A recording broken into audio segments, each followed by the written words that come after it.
Today we are going to discuss types of T cells. T cells involve होते हैं cell mediated immunity में और ये 4 types के हैं.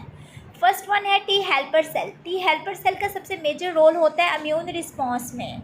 टी हेल्पर सेल सिर्फ उस एंटीजन को रिकॉग्नाइज करते हैं जो कि प्रोसेस्ड हो. प्रोसेस्ड एंटीजन से क्या मुराद है कि एंटीजन आती है, मैक्रोफेजेस उसको इंगल्फ कर लेते हैं, मेजर हिस्टोकम्पैटिबिलिटी कम्प्लेक्स के साथ अटैच करते हैं और बन जाते हैं एंटीजन प्रेजेंटिंग सेल्स.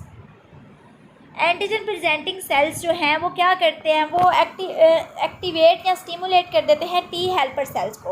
अब टी हेल्पर सेल्स दो तरह से रिस्पांस देते हैं. एक तो ये क्या करेंगे, साइटोटॉक्सिक टी सेल्स को एक्टिवेट करेंगे या फिर ये बी सेल्स को स्टिमुलेट करेंगे कि वो एंटीबॉडीज़ बनाएं with the help of plasma cells.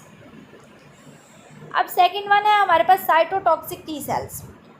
ये टारगेट सेल्स को डिस्ट्रॉय कर देते हैं. साइटोटॉक्सिसिटी, ठीक है, ये सेल लाइसिस में इन्वॉल्व होते हैं और ये CD4 नेगेटिव है नेचर में. अच्छा, ये जो है ना, जितने भी सेल्स हैं उनकी सरफेस पे अगर कोई एंटीजन आएगी तो साइटोटॉक्सिक टी सेल्स उसको रिकॉग्नाइज कर लेंगे. ये डायरेक्टली भी काम करते हैं. डायरेक्टली ऐसा होता है कि फॉर एग्जांपल किसी टिश्यू को एंटीजन ने आके इन्फेक्ट किया है, वो इन्फेक्टेड टिश्यू डायरेक्टली एक्टिवेट कर देगा साइटोटॉक्सिक टी सेल्स को.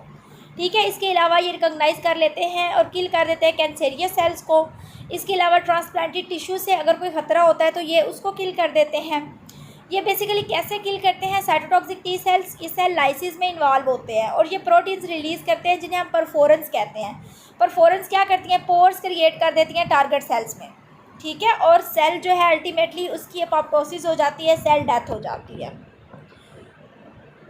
थर्ड टाइप का जो हमारे पास सेल है वो है delayed hyper sensitivity T cells.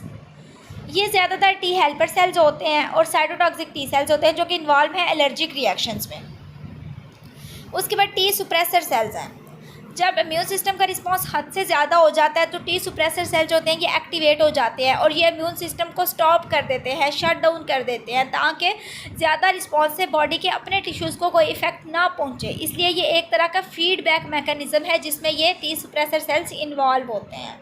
So there are 4 types of T cells: T helper cells, cytotoxic T cells, delayed hypersensitivity cells and T suppressor cells.